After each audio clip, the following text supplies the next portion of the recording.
Ready? Yes. All right, it's 5:32 p.m. We do have a quorum. We'll call the meeting to order. I want to ask my preacher from First Baptist Church, Andy Rogers, for a prayer and a pledge. Andy? Come on up. Oh, come on. Would you pray with me? Father, we do come to you this evening thankful Lord, for this community that you have blessed us with, to live in, to work in, to raise our families in, Lord, to worship in. And we just thank you for all the many blessings, how you have just brought just incredible opportunities for us here in this community. And I pray, Lord, for this leadership, that you would give them wisdom and discernment, Lord, about how to lead our community, how to conquer the obstacles and things that are before them, Lord. We pray that you would bring blessings on our community, that you would continue to protect us, Lord, that you would bring prosperity, and Father, that we would continue to honor you and seek to follow you in all of our ways. Lord, we love you. We thank you. It's in your name we pray. Amen. Amen. Pledge allegiance to the United States of America, to the republic for which it stands, one nation, under God, indivisible, with liberty and justice for all. Thank you, Andy. Appreciate it. Man. All right, we'll go to the open forum. And I'll check with the city secretary. Mayor, we do have, one speaker today, Jacqueline Moorhart, if you want to come on up. Am I the only one? Yes. Oh, You've Get got, up here. you've got 3 minutes, okay? Sit there 3 and minutes. do that. okay. Okay, I am here today to express a concern about the pickup at East Elementary. This is my 6th year to pick up children from that school. I've been there a long time. It took me 1 hour and 20 minutes to pick up my son today with the new method, and my son and my niece, with the new method that they're having. I knew the route, I knew what we were supposed to do. I read all the parent squares, read the emails. The concern, I was told by the school, some people that work for the school, that the city is the one that maybe changed the way that pickup is happening. And so they said there's a meeting tonight at 5:30, so go express your concern. So I'm here to express my concern. Basically, some areas of concern. I don't know if any of y'all were there at any of this. Our police officer. I saw the police, I saw a lot of staff, the superintendent, bless her heart, I mean, all these people were there. So the issue with the way it was today is it's all one lane for like the whole school. Used to be you would turn in off Walker Street onto Hartford, pull in the front loop of the school, and there's 2 lanes, so they can load up a bunch of cars. That's first and second grade, then they send you on. And first or kindergarten has 3 lanes over here on the west side of the school. So they do their own thing. So it's a very fast, it was a very quick process. Now you turn off Walker Street, it's a single file line. You go all the way down to Lindsay, behind the playground of the school, up the industrial loop, and you're parked alongside the east side of the school on the industrial loop. So what you can see are the big trucks going back there to where they were. You can't keep them out. I mean, they work back there. It's a road, you know. But so many staff trying to keep kids safe by loading on the industrial loop, and it just took such a long time because it's only one lane. I know school pickups are really bad usually the first day, and then they get better. Like I said, I pick kids up from school, my kids in junior high now. So I've been doing this a long time here. But I just don't understand how, with it being a one lane, how it will get faster. I mean, yeah, the people will know your car or whatever as the time goes on, but it's still one lane when it used to be 2 lanes in the front, 3 lanes on the side. And so I was told y'all were the people to come to about that, so here I am. Did I say enough information? Public comment, they can't respond Oh, to okay. you. Now, I will tell you, I mean, just by chance, commissioners, I do have a report. And I wasn't, first day of school had not happened yet, but I do happen to have a report on that. And also in the 1 hour and 20 minutes that it took us to pick up our son and our niece from school, we were like the 40-something car in line on Walker Street. Well, then we went ahead and just drove up there to see if we could just walk up and get the kids. you can't do that anymore, like you could in years past. So then we just made the whole loop and came back around and got in line, and then we were by the Allsops. So that's how many cars are sitting out in Walker Street in the turning lane. The mail lady was trying to get out, I mean, all kinds of stuff happening, so anyway. Okay, thank you. Thank you. Thank you. Appreciate it. All right, go to staff reports and I'll turn it over to our city manager. Okay, I'm gonna, we've got our employee of the month, and this, month it is our fire department, so I'm gonna call, fire chief up and then. have- Ryan Jenkins. Present to our employee of the month.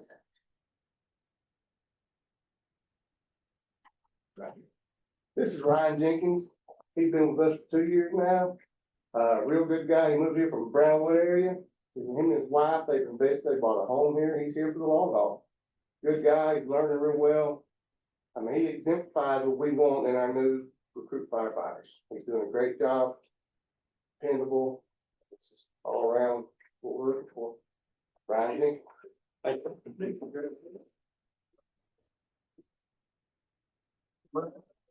You got more of this?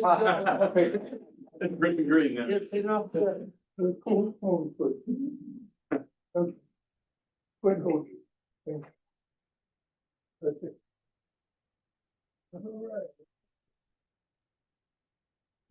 Thanks.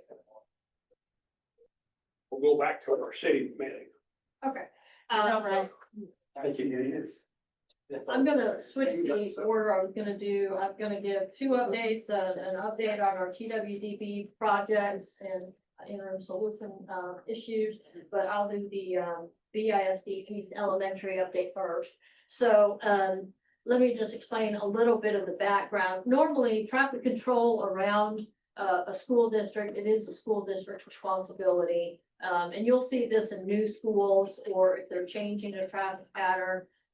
You know, there's, what is known, and actually our engineers here, I'm not calling him up, but, the manual on uniform traffic control devices. It's gotta be in compliance with that. It came to my attention last year, with the way that everything was going out at East Elementary. You know, she was talking, Jacqueline briefly, referenced that, but when they're stacking up 2 lanes at a time on Hartford, I mean, that's an issue out there. Anyway, so it precipitated a meeting with the principal and, the superintendent, Prairie Freeman, and Shannon, the principal out there. So the police chief and I met with them, talked about what their concerns were, and we said at that point, okay, we'll partner with you, and we will pick up the tab to pay for a traffic control study. So we did that through our engineer, and we had a traffic study done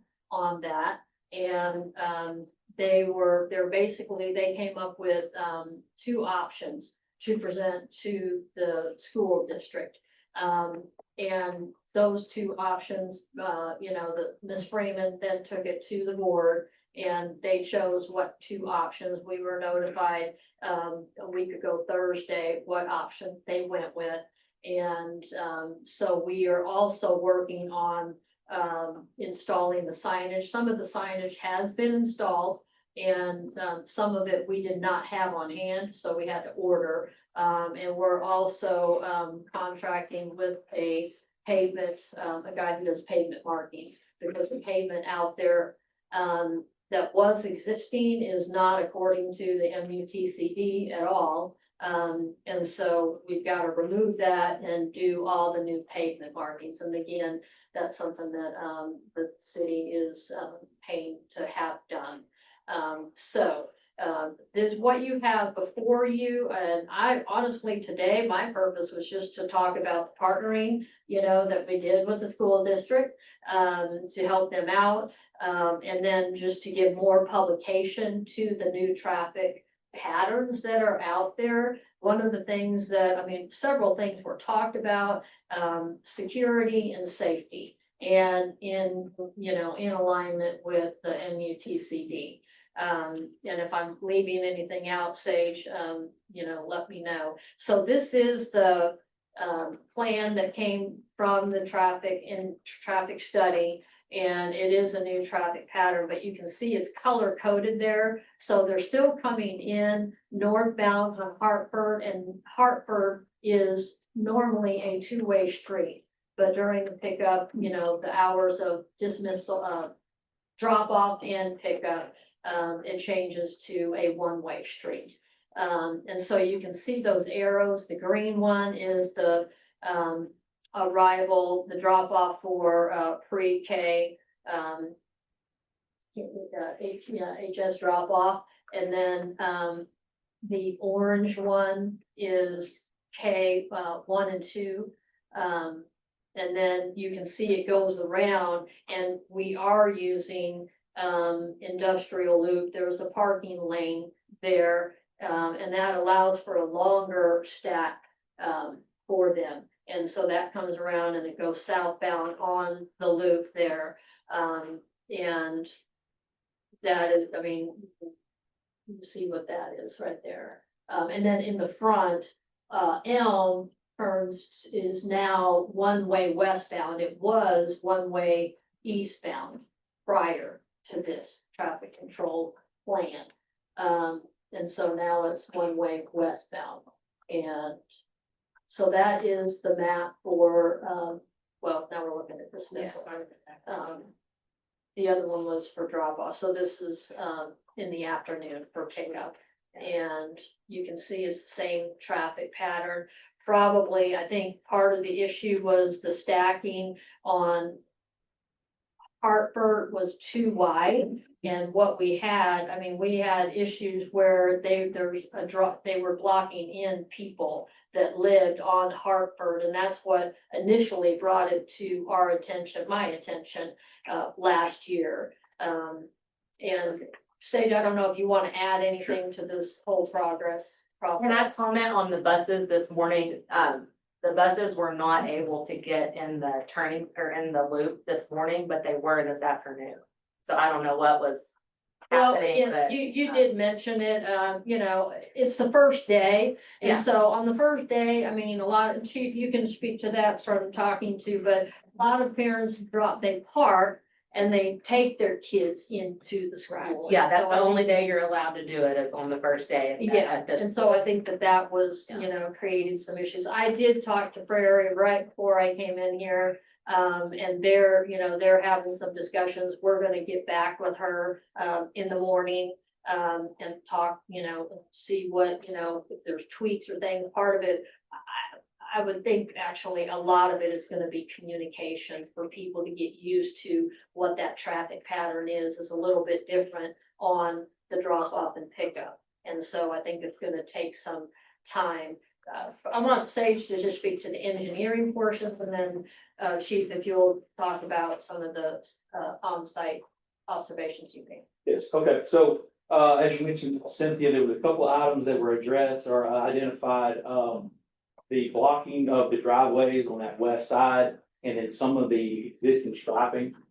So we consulted with a sub-consultant out of the Metroplex, Dunaway and Associates, who specializes in school areas, in school traffic. They're a traffic analysis company. And so they came out, as Cynthia mentioned, it, monitored the site, watched pickup, drop off. They were there all day. They came up with the options. They wanted to make sure that the striping, signage, and the traffic patterns were in accordance with the TMUTCD. And so that is what has been proposed. As with all plans, you know, it needs to be monitored. If there's any adjustments that need to be made, they can consider it, and the parties can then work together and come up with a good solution. But if this was a plan that was proposed, that was in accordance with the regulations. Chief, do you wanna Yes. just address some of the, Yeah, if I can use the map over here real quick, just to let you know, historically, what was happening last year was you have people turning into Walker and then they were stacking up here. What was going on was you were having a double stack right here, and then there was a triple stack right here, which there was absolutely no traffic. It could go up this way because it was triple stack, and it was double stack here, so neighbors, in this place couldn't even use their driveway, so people that need to get out of the driveway during these times. And it could be anywhere from 30 to 45 minutes, that people weren't able to even get out. And then, of course, it was stacking all the way back on Walker. So that was what we historically had, there was just a totally inaccessible. So with this plan, what happens is that we've extended from just a couple blocks, we've got, I think it's like 9 blocks of the line that occurred. This morning, just like I experienced, in many ways, it did go well because people were here. We had a couple people that were parked in our place, so we got to move, so it wasn't a big deal. The only hiccup we had was, like I said, there was a significant amount of people that were taking their kids inside. So some folks were parking over here, but just like you said, day one historically, that's to be expected. So the drop off, you know, had the issues, and I was there for that. This afternoon, what my people were experiencing was that people were already stacked up all the way around to about right up in here around Dyer. Even 45 minutes before school was out, so a lot of folks were stacked up here. So what ends up happening is when it comes time for go and the people are starting, because most people are coming in, say 20 minutes before it's time.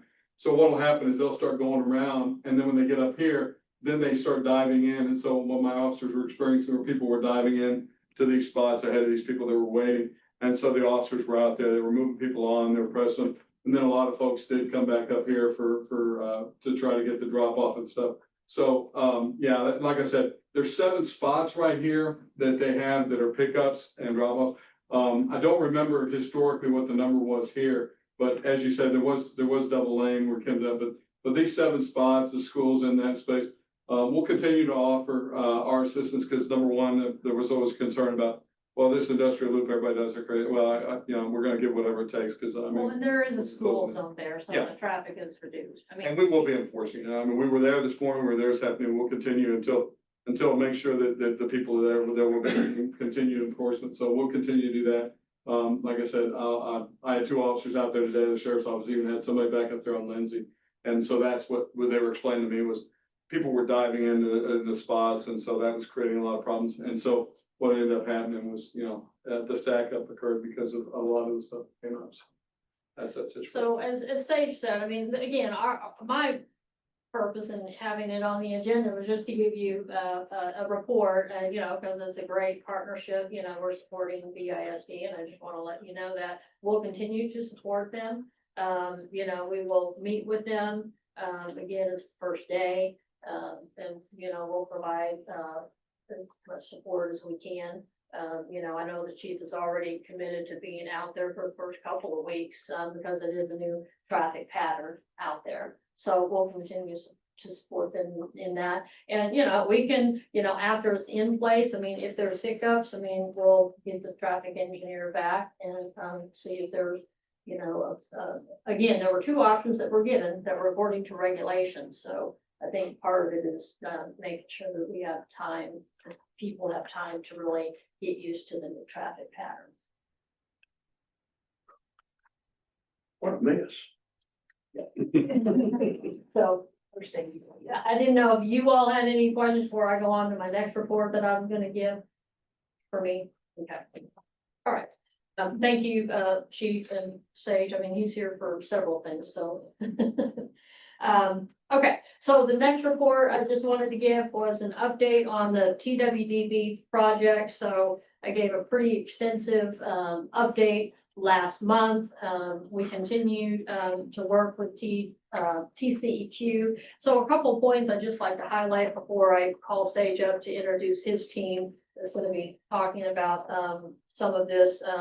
We've been working with his team and with TCEQ in going through all of these items, the violations that were, looked at, and then also just the interim solutions that we have for the lift stations. So again, just wanted to let you know that we've had a subsequent meeting. They're well aware of, so we probably had 3 meetings with TCQ on these issues, 3 recently, and actually 2 additional ones, you know, within the last 2.5 years.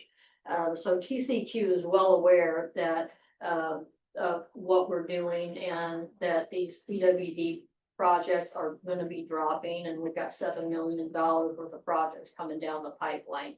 So the conundrum has always been making sure that we're wise stewards of taxpayer dollars and not duplicating efforts, making sure that, you know, we have a system that works, that is in compliance with TCQ. But again, if we had $7 million to spend, which we don't, we wouldn't have gotten this grant. You know, but we got it because we need it, because we don't have $7 million to spend. So again, just to remind you, TCQ, they're after, just like our code compliance, you know, we're after compliance. So TCQ is after compliance. And when they see that cities are working at compliance, they're willing to work with us. And they have expressed that, with us. We want to make sure that the interim solutions that we're introducing dovetail with the upcoming projects that we have, so that we're not duplicating and we're not spending more money than we need to spend. And so we do have a deadline of August 26th to address the cited deficiencies. And just as a reminder, really only one lift station was cited as deficient. And then some minor issues at the wastewater treatment plant, which most of those have been addressed. So all of these, we will be able to make that deadline at the 26th, but we're going above and beyond and looking at additional interim improvements for our lift stations. So we're in process of doing that. We've already pulled the trigger on some of those. One of those, for instance, was auto dialers on all the systems, on all the lift stations. So the auto dialers are here, and now we just need to install those. And we just received pricing on that. We've got the control panels that have been ordered for the lift stations that need them, and we've got a quote. We're still waiting on one quote, but we've got the quote on the install for those. And then the pumps are on order as well. So all of that is in process. And the status on the TWD projects, remember, we've got the water lines, sewer lines, lift stations, Lake Daniels, wastewater treatment plant, and water treatment plant. So those are all the different projects that we have online. And then now what I want to do, is called Sage up to introduce his team. He's going to go into a little bit more detail on the status of where we're at with those. That's right. Thank you. So as Cynthia mentioned, there's been a lot happening over the last month. We've actually got some really good updates from the Texas Water Development Board. Those projects are actually making good progress now. And y'all get to hear from me quite often. So what I'd like to do is bring a couple of my staff members that have been working on Breckenridge projects for quite some time, and let them kind of explain current status. So Brittany White, who's been working on the wastewater treatment plant and lift station projects. I'm gonna let her kind of give you all an update on where those stand. All right, as Dave mentioned, I'm Brittany White, and I've been working on the wastewater treatment plant projects and the lift station improvement projects. And I've also been aiding in all the interim solutions for the lift stations. So, and aiding in all the violation, addressing all of those things as well. So the good news is the wastewater treatment plant has been approved by Texas Water Development Board to be bid. So we're actually advertising that tomorrow. So that'll be out in the paper. And then by the end of the month, we should have all the bids in and be ready to present those at the next meeting to you guys on offer. So hopefully those will come in and be very positive. And then after that, we'll have all of those bids that we have to send back to Texas Water Development Board, say, here's the bids you received, and here's who we're thinking about awarding it to. And then they have to review that and approve it. And then they also have to review and approve the contract documents before we can actually set up that contract. But hopefully that one could be under construction by end of year, which would be great. So that's good news on the wastewater treatment plant side. The lift stations project is still under review with the actual project documents with Texas Water Development Board. Unfortunately, that last update we received was that the reviewer had been reassigned. And so even though we got comments and replied to those over a month ago, the reviewer was reassigned, but I was assured that they are trying to get us an approval letter by August 15th. So hopefully we'll have that soon. And then I think that we'll probably just have that lift station project just 1 month, hopefully behind the wastewater treatment plant project. So that's kind of how those two are doing. And then as Cynthia mentioned, as far as the interim solutions go, on all of the lift station improvements have been moving right along as far as getting quotes and purchasing all the equipment and getting the quotes for install as well. So that's all been moving along, especially since last month. I think that, and as she said, all of the lift stations are operational and there's only actually been a violation cited on lift station number 1. So that's the only one that's actually in that August 26th deadline. We only actually have to address all the violations that were cited by TCQ by that deadline. And most of the things that are in that list are very doable for the wastewater treatment plant. They're not necessarily tied up in the Texas Water Development Board issues, so. Anything on any of that? Is that all you doing?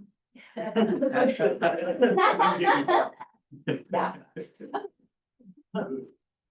And well, and so we will probably have one more meeting before August 26th with TCQ, just to give them an update. I think our last meeting was 3 weeks ago, 2 weeks ago. Yeah, So we did talk about a follow-up meeting prior to the August 26th, meeting, just to, give them what we've done.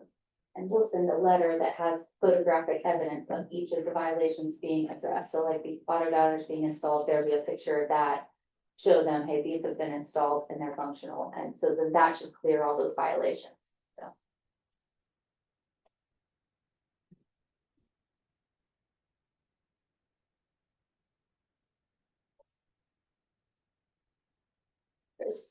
So on upcoming events, I'm gonna just cover that.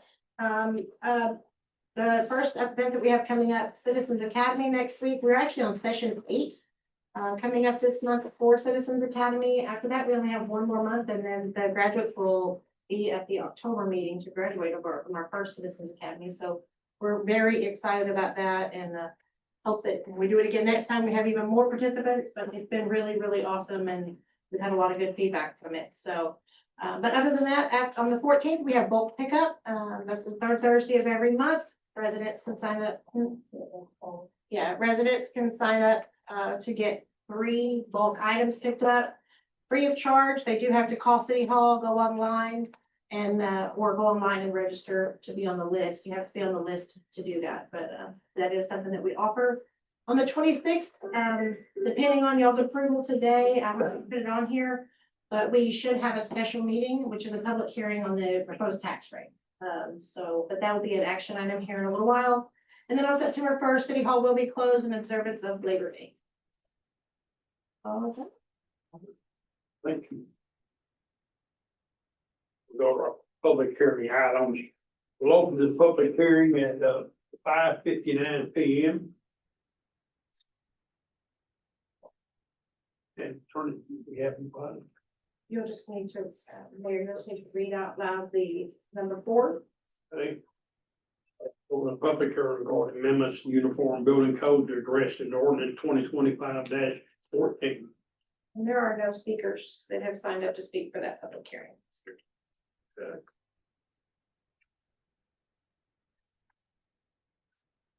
That's all then, isn't it? So, you can close the I'll public get it hearing. 6 p.m. Okay, Yeah.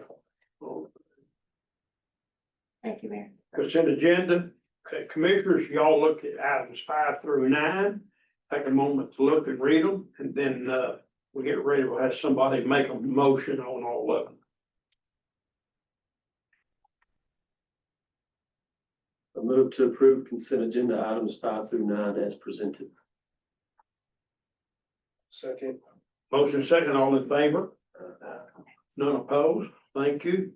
Go down to our action items. Item 10, discussion any necessary action regarding ordinance 2025-14, amending sections 5-1 and section 9-8 of the Breckenridge Code of Ordinances to adopt local amendments to uniform codes regarding address identification. So, Mayor, Commissioner, the reason this is on the agenda, again, you already took action on this. Unfortunately, it was an oversight that we submitted one of the versions of that ordinance update and not the final version. And so that is what this is actually, and we had the final version, but unfortunately we had submitted the wrong version on the agenda. And the difference is differentiating between commercial is required for 6 inches of the lettering. And then residential is 4 inches. So that is the difference in the actual ordinance iteration that you looked at, so. Questions?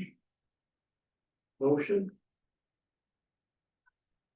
I move to approve ordinance 2015-14 as presented. Second. Motion and second, all in favor? Aye. None opposed, thank you. Item 11, consider approval of an interlocal agreement with Young County, Texas for the purpose of funding a bond supervision officer. I'll turn it back over to the mayor.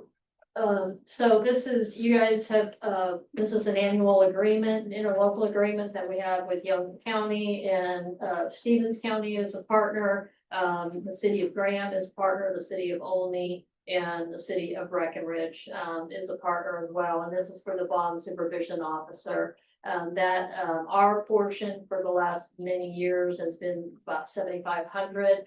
This year, it's just been an oversight, I think, in the last couple of years, because there has been an increase, but that hasn't been passed on to the partners of this interlocal, and that basically is an increase in salary. So this year, instead of 7,500, it's like 9,127. 9,157, excuse me, for our portion, where it has been 7,500. Questions? I move to approve interlocal agreement with Young County for the purpose of funding a bond supervision officer as presented and authorize the city manager to execute the documents. Motion second, all in favor? None opposed, thank you. Item 12, discussion, any necessary action regarding awarding a construction contract related to phase 3, 2025 street improvements. Go back to the city manager. Okay, I'm gonna call the engineers up here in a second, but just high level, this is phase 3. So phase 1, we did a street improvement plan, worked with the engineer to get that street improvement plan, and we had short-term, midterm, and long-term streets that were included in that street improvement plan.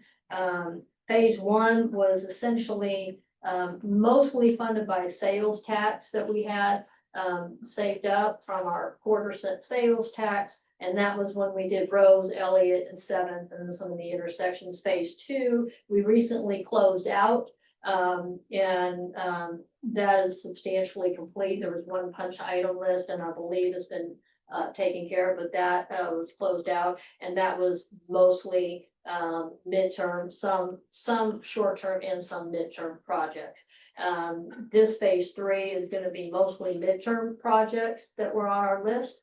And it will include some projects where we're going in to redo water lines through the TWDB projects. And then we'll come back and redo the road after the construction of the water line is complete.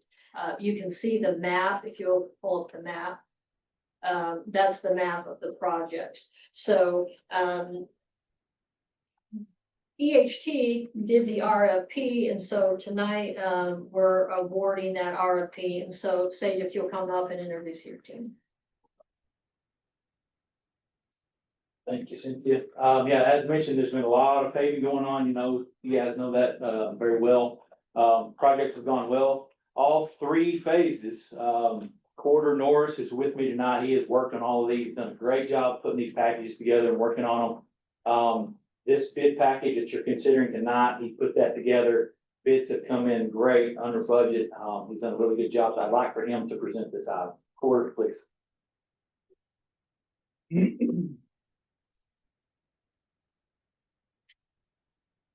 As Sage mentioned, Quarter North, I've had the pleasure of working with y'all on the past projects. Phase 2, as Cynthia mentioned, we're wrapping up. That was about 3 million in paving improvements throughout the town, throughout the city. So between phase 1 and phase 2, we've done roughly $4 million worth of paving improvement throughout the city. So we publicly advertised this phase 3 improvements. We opened 3 bids. The estimate for this project was 2.5 million. As you can see on the screen, 2 of those bids came in below the estimated budget. Radon was low bidder at 2.43 million, and Blacksmith came in right above them at 2.48. So low bid was Radon.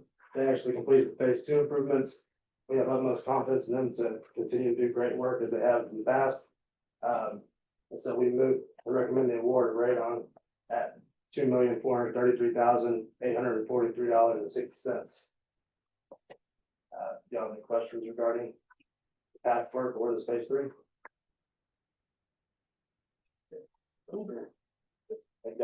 Thank you.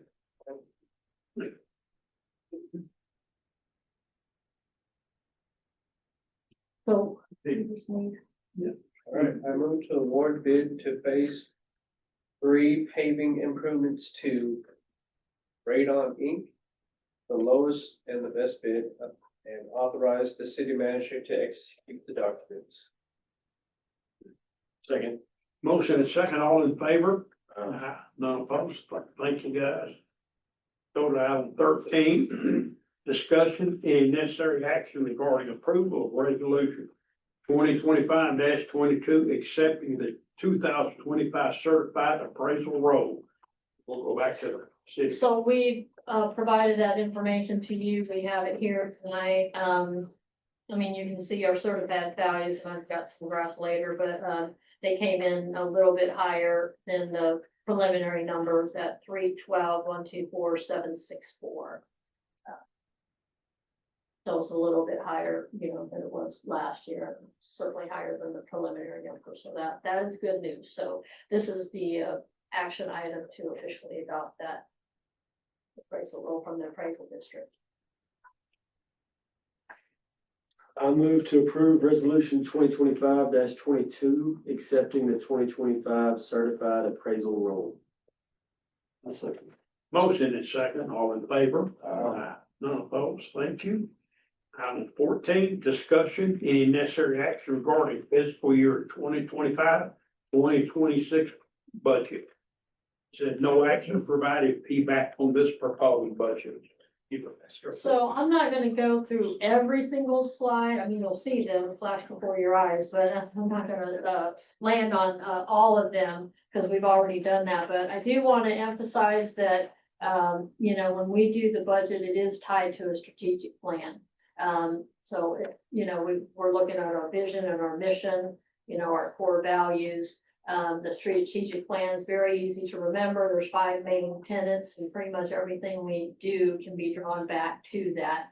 Invest in our infrastructure, invest in employees, invest in beautification, promote economic development and tourism, and then promote transparency and communication.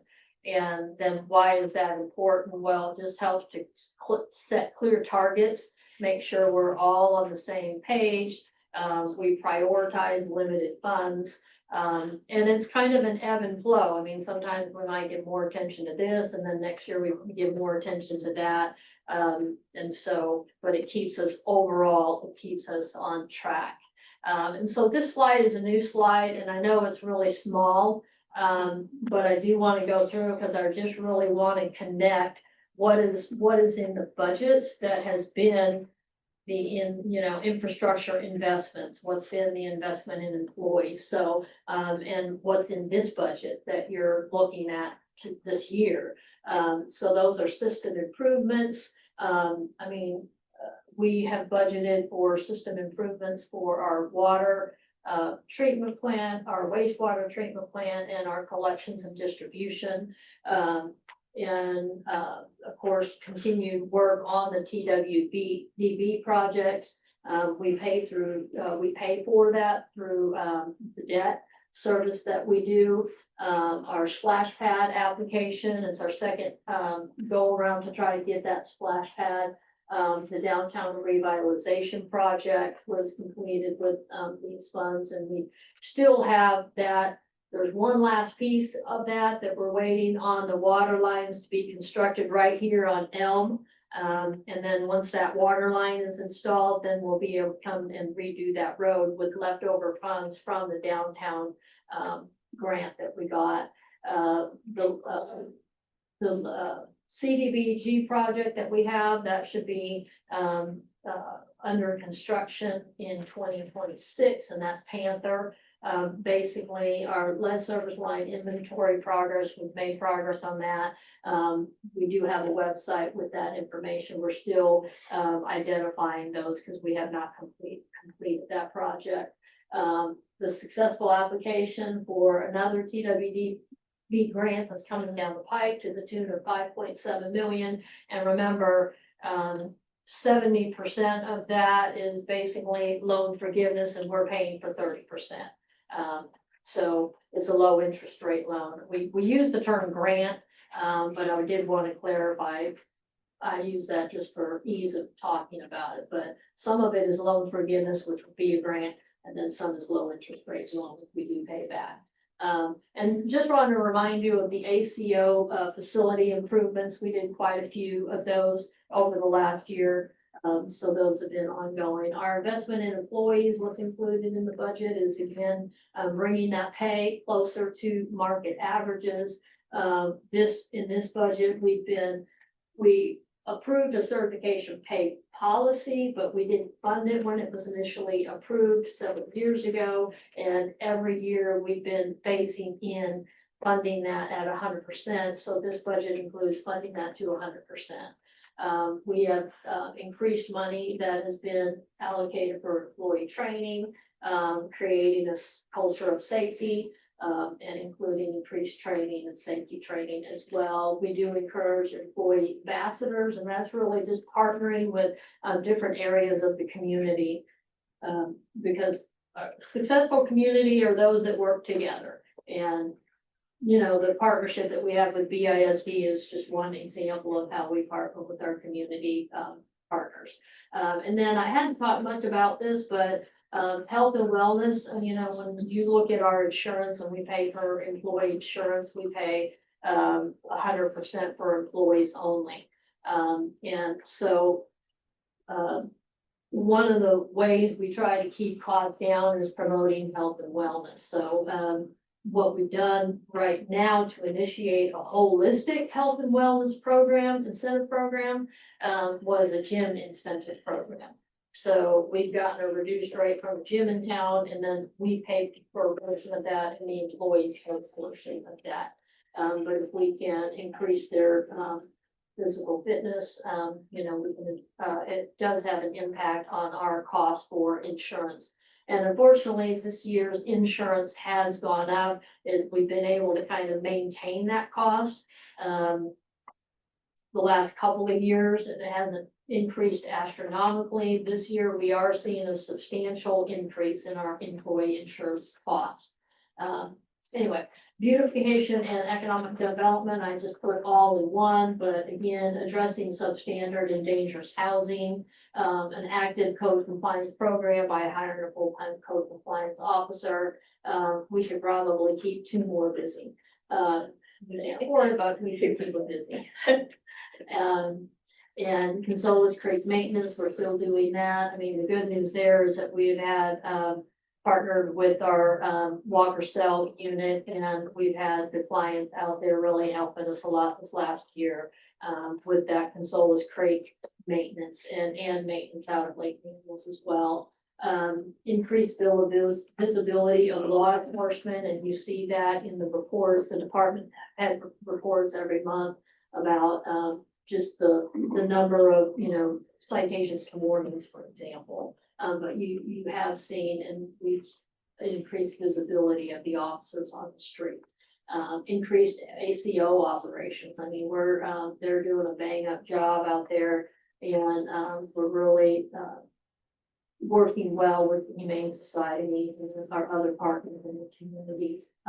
Downtown cleaning, you know, partnering with various issues with the BEDC, the BDDC, and the chamber on a lot of issues, and that includes like the hot funds. We have a contract with the chamber to use those, and those are mainly for events because those hot funds are heads and beds funds.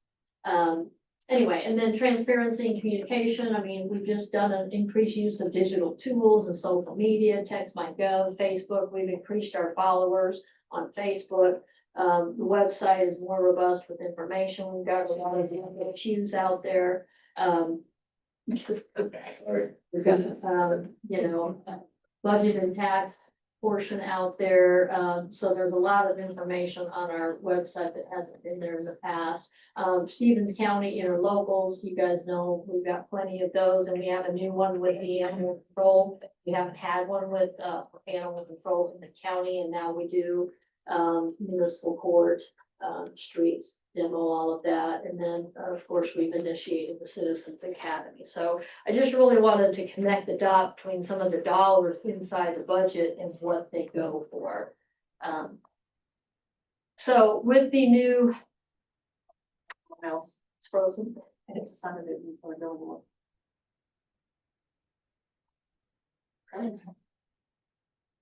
There we go. So this is just the budget process. If you look at the bottom row, we're the last purple arrow. So we're presenting the tax rate, the budget, the public hearing, notices, all of that is going on tonight. The budget based on certified values has been filed with the city secretary. And of course, we've received the certified values. So you guys know, we've gone over this, the no new revenue rate basically used to be called the effective rate, but that, you've got the voter approval rate, which is essentially 3.5% over that no new revenue rate. So with the Senate bill that happened 3 years ago, Senate Bill 2, it used to be, the voter approval rate used to be 8% above the no new revenue rate, but basically capped 3.5%. The de minimis rate is a rate that small cities under 30,000 can take advantage of. And so you have that, slide. So based on the certified values, the proposed tax rate did come down from what I presented before. Our current tax rate is 1.04471. The proposed tax rate comes down about a penny and a half to 1.02893. So because it is technically, this can get confusing, but it is over the no new revenue rate, so technically it's an increase.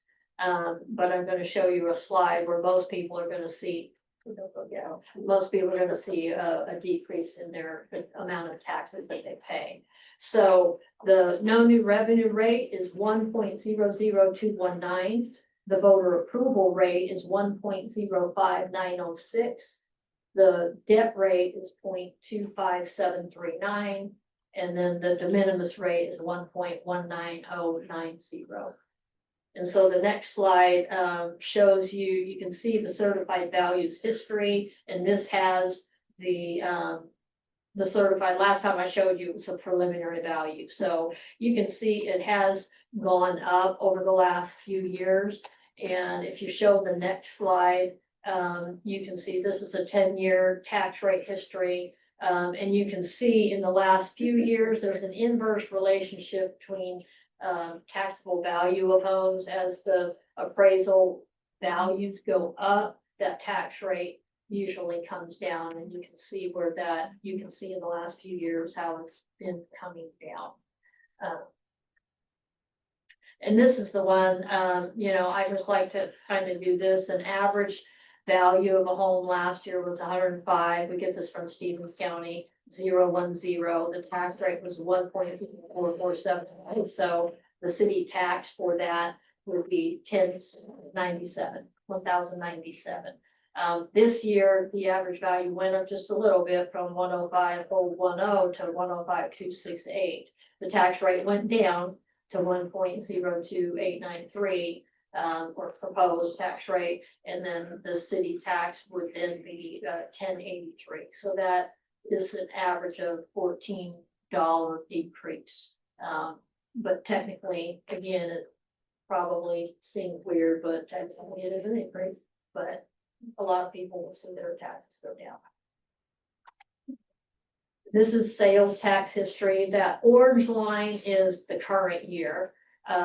So we were pretty flat the last several years on what, it's been, meaning it's been about the same, the amount that we've raised. I think this year we're going to see a little bit of an increase in the sales tax collections.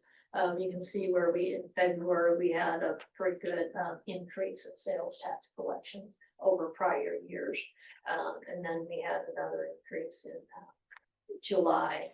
So, and even in August, we did, oh, yeah. Okay, August, yeah. No, we don't have August, okay, yeah, we're 2 months behind next week. Yeah, that usually comes in before the 10th, around the 10th. Okay.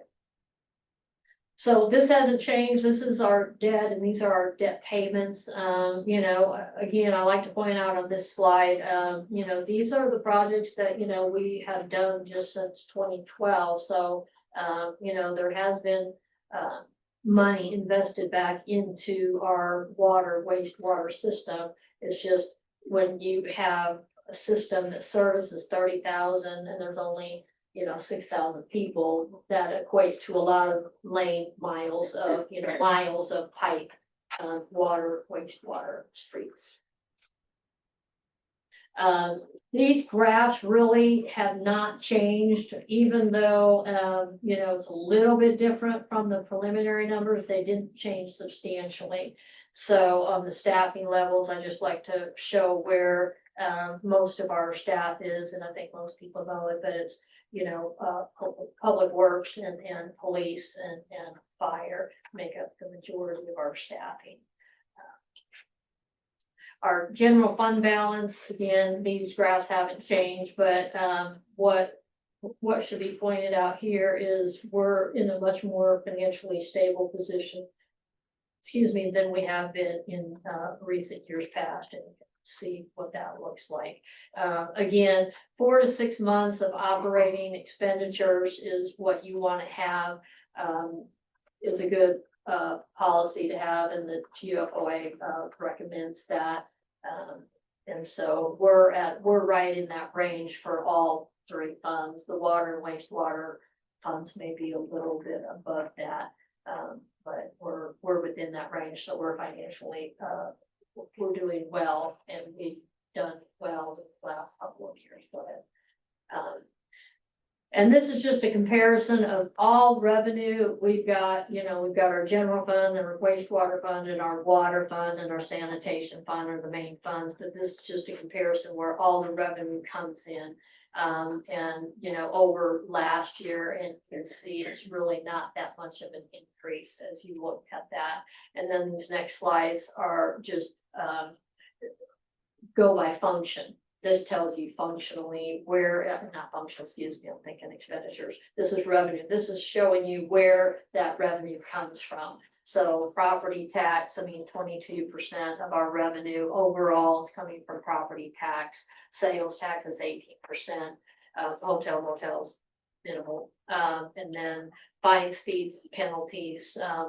And most of that, I will tell you, is franchise fees. The vast majority of that, 7%, is franchise fees versus any other fees or license permits. And then the green is the water fund, the dark blue there is the wastewater fund, and then the sanitation fund is 5%. And then this just shows you the general fund. So this is not including the water or wastewater. The other one was all revenue.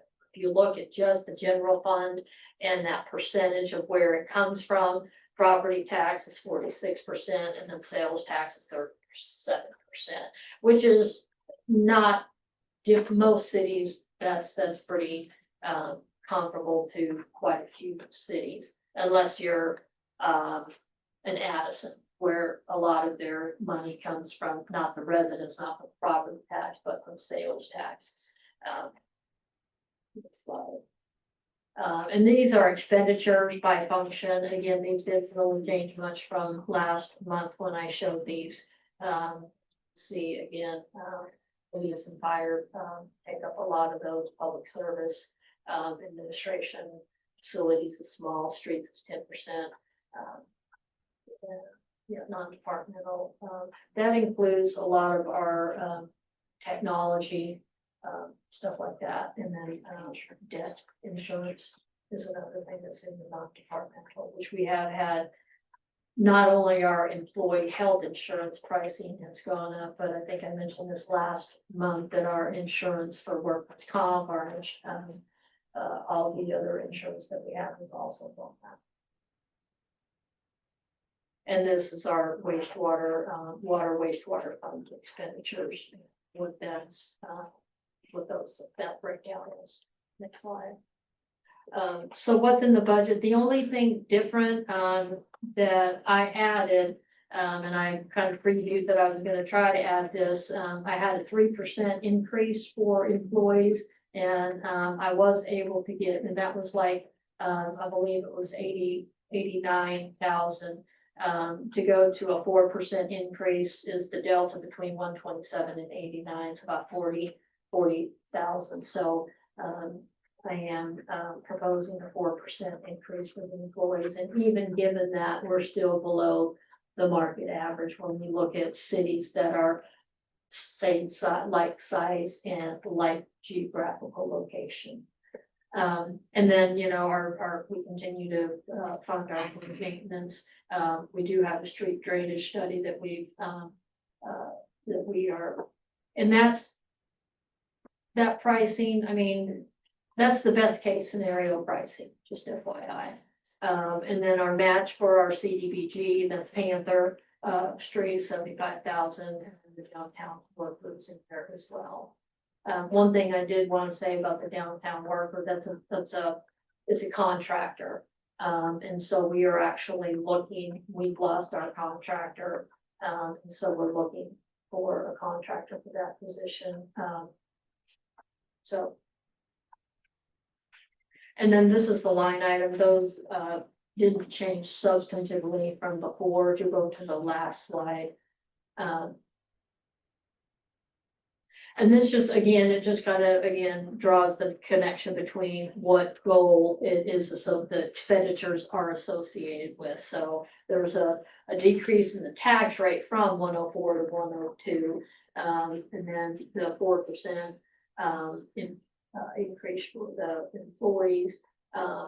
Also, I didn't put it up there, but the certification, we were funding it at 75%. We're going to 100%. I mentioned that earlier. Significant funding for public work system improvements, and the vehicle replacement program, downtown worker, and then of course our debt for the COs for our streets and parks, and our debt for our water, wastewater, and then contract mowing.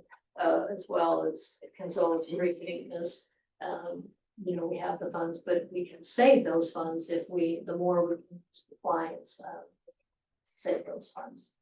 So that's a snapshot. You know, I've been asking for feedback. If there's any feedback on that, then please let me know. Any questions? Can we go back on slide? This one? One more back. One more. One more? That's good. Oh, okay.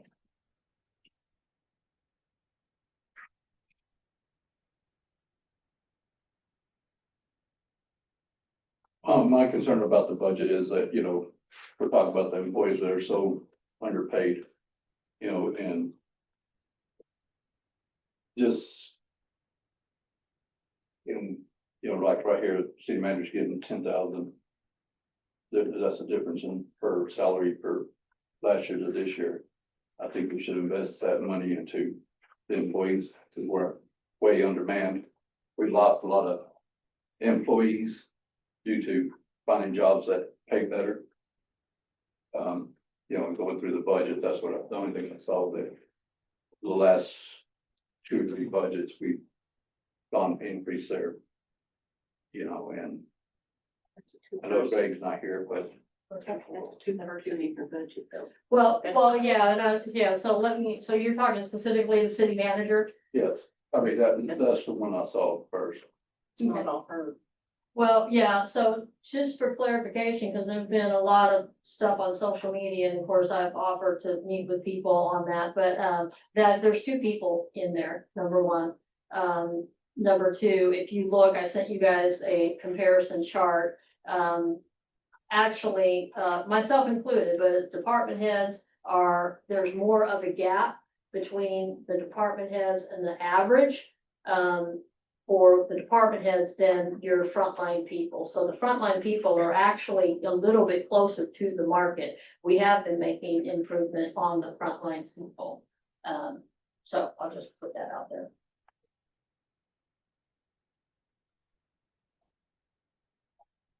That's two people, plus that's the end all the fringe and everything, insurance. I'm sorry. That's all the fringe and everything. Well, yeah, I mean, that's I just will not- say that that includes benefits. That's not just. That's not just one money. So that is, yeah, I don't make a quarter, I heard that rumor this week, actually, somebody said, oh, the city manager makes $250,000. No. I'm sorry, I'm laughing, no, I don't. So there's So that two is people that- in that budget and there's benefits included. So benefits, you have a salary and, then you have, it's roughly about 30% above that salary that you pay in benefits. And that's gonna be your TMRS, that's gonna be insurance, longevity pay. Training. Yeah. If that's like, if that's her and another person too, though. Yeah, in that line item, yeah. So that's not all hers. Well, just like with, yeah. I mean, you know, you guys are welcome to do, you know, whatever you need to do, that's what this is for. We all good then at the moment? Okay. Well, like I said, there's, no action taken on that. So we'll move to item 15. Discussion, any necessary action scheduled August 26, 2025 for public hearing on the proposed tax rate. Discuss tax rate, NNR, and vote approval rate, unanimous rate, and take a record vote. So this is just setting that, public hearing on the proposed tax rate. So I move to approve scheduling August 26, 2025 for a public hearing on the proposed tax rate. Second. All right, we have a motion and a second. Motion has been approved scheduling August 26, 2025 for a public hearing on the tax rate. I ask the city secretary to please call the roll. Okay, so at this time, I'm gonna call each of you out individually. You'll just yay or nay. Mayor Sims, Aye. Commissioner Hamilton, Mayor Pro Tem Akers is not present. Commissioner Fernandez, Aye. Commissioner Huntington.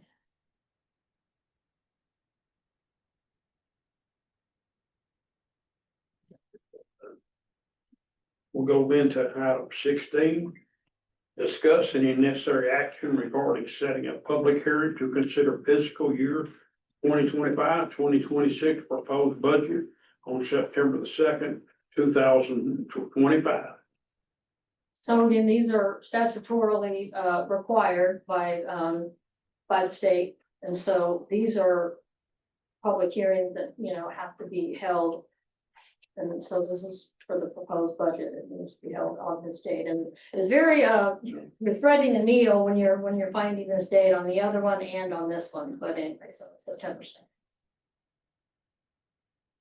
I move to approve setting a public hearing to consider the fiscal year 2025-2026 proposed budget on September 2nd, 2025. Second. All right, have a motion, second, all in favor? Aye. All right. Thank you. Any request you have, you can contact the city manager for the next meeting. At that point, it is 6:35 PM. We are adjourned.